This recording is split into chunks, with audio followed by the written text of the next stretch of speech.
and I have a lifelong passion for cooking. I'm a wife, a mother of 4, and a strong advocate for a vegan, plant-based, organic lifestyle.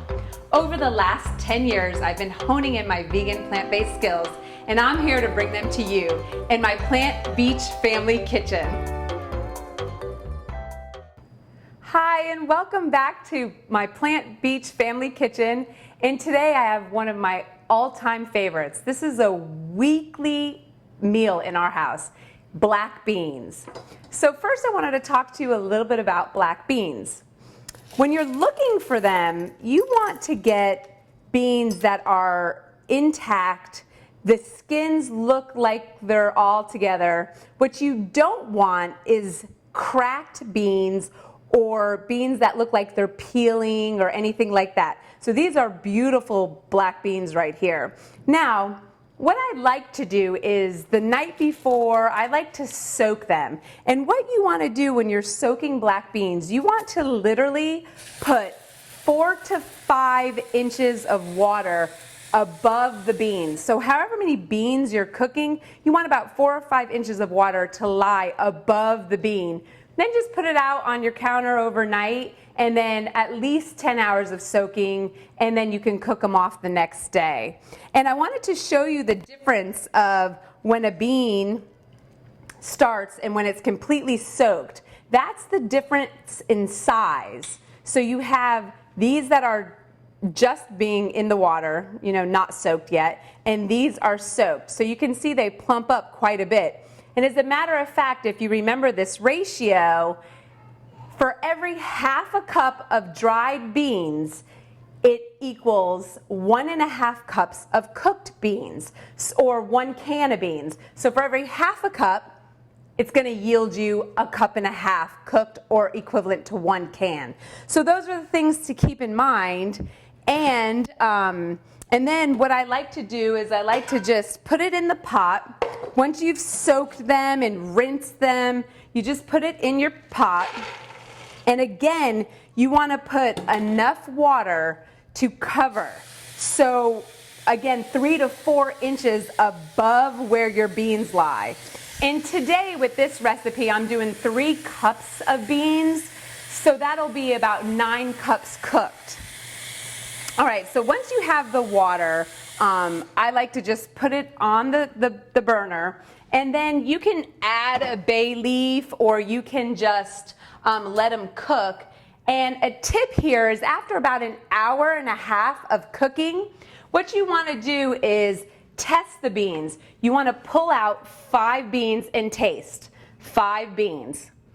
If one of the 5 beans is hard or still has a bite to them, then your beans need to cook more. So I call it the 5 bean test. And you can use this across the board with any beans that you're cooking. So test 5. Once you eat 5 of them and 5 beans are tender, then you're ready to use the beans. And then from that point, what you're going to do is you're going to drain them, and then you'll have your beans. And at this point, when you have your cooked beans, you can use them in a recipe, or what I like to do is, like on a Sunday, cook a big batch of beans and then put them all in a Ziploc bag in like 3-cup or 6-cup measurements or whatever, and then just put them in the freezer. And that way you have fresh cooked beans, and instead of using a can that's got all the other stuff in it, you have the fresh beans. You could just pull them out from your freezer.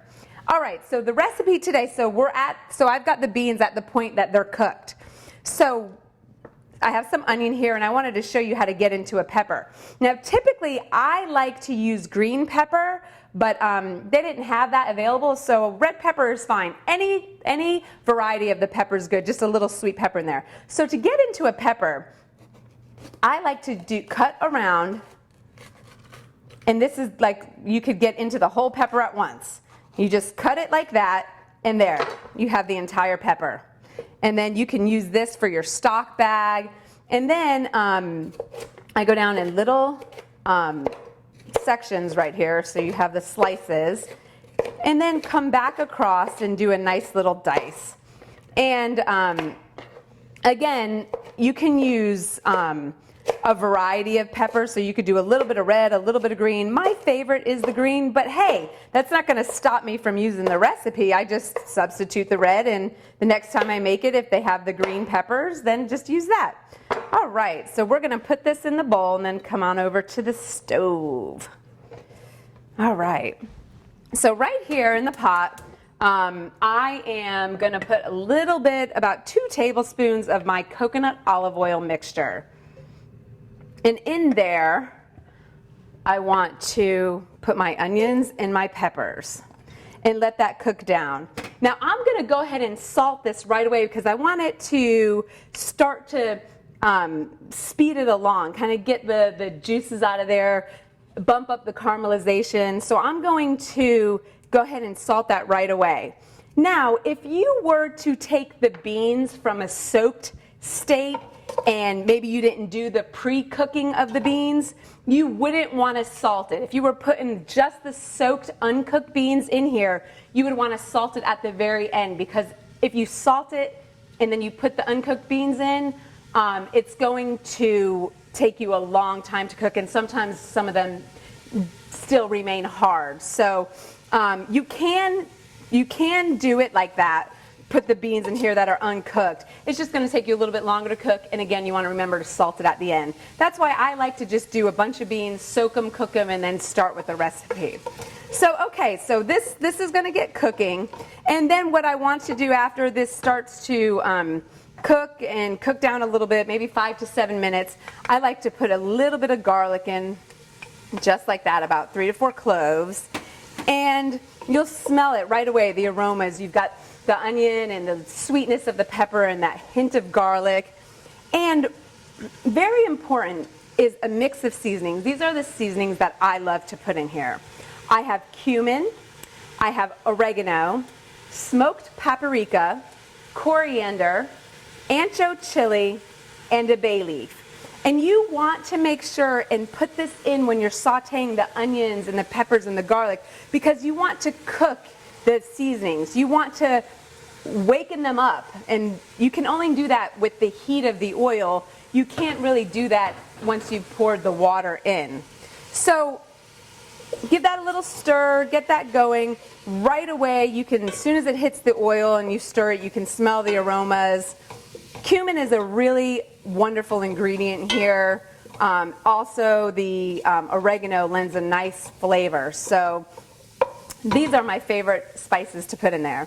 Then, once that is cooked for a little bit, you want to add either, I put coconut aminos in here, but you can do tamari, a little bit of sweetener. This is just a little touch of maple syrup, and it's not, like, you don't have to put it in there, but I think it just rounds out the flavor. It just kind of balances the vinegar. And this right here is apple cider vinegar, and I pour that in there because it really does give a good flavor. And it's really pungent at first, but once it cooks out, it leaves the just a little undertone of acidity, which is needed in beans. And so there, once all that is in there and cooking, next thing I like to do is to put in the beans and some water. So these are my cooked beans going in. And water, remember, they're cooked, so you don't need a ton of water. You just need enough water for them to come together. So I like to put water just so they're covered, just so it covers the top of the beans. And once you do that, then what happens is it's going to cook for a while. And this is what you get. So I have one that I've been cooking already here. And it's come together. It smells wonderful, and you see you have a little bit of liquid in there, you have a little bit of the peppers and the seasonings. Now my husband loves it just like this. He likes it soupy like this over rice. I like to take an immersion blender, take out your bay leaf so it doesn't get caught up in the immersion blender, and I like to give it a couple pulses.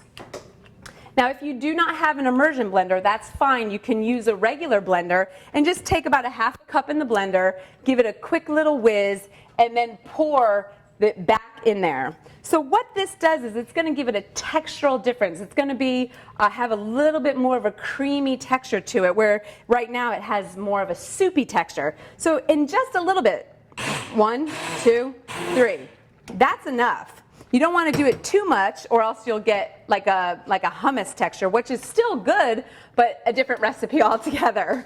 So, okay. So once you do that, you'll see the beans, they come together a little bit more. It's a little bit thicker. And then what I like to do, I'll take you back over here. What I like to do once the beans are completely cooked, how I like to put it together is you can have rice or quinoa or whatever type of grains that you prefer. And put a little bit of the rice in the bowl, okay? And then take some of your beans, put those right on top, and then from there, you can add, I like to call this raw fusion. So I have my cooked element here, and then here, you can just dress it however you like. I have some red and green pepper, or red and orange peppers, some shredded carrots, some cilantro, cabbage, kale, some cucumbers on the side, tomatoes, avocado. And this is a beautiful meal where you're getting a ton of raw veggies in here. And if you have time to make the sour cream, why not? If you know you're going to make this ahead of time and you have the time to get out the vegan sour cream, please refer to the other vegan sour cream recipes on our YouTube channel. But a little dollop right there in the middle, some hot sauce if you like, and there you have a beautiful meal that is delicious. And if you wanted to take it and even do it a little bit further, like maybe you like a little crunch of a taco shell, so you just take this little mixture, fill up your romaine boat with your beans and your raw veggies, and this is the way my family loves to eat it. I'll set out a bunch of these little leaves on the table from the closer to the inner side of the romaine, and fill it, make a little bowl for ourselves, and then just fill them up. And I'm going to go ahead and taste it for you here.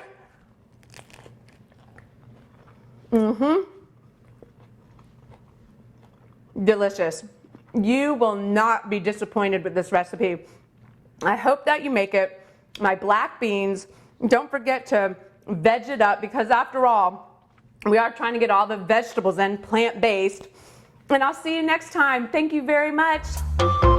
Enjoy.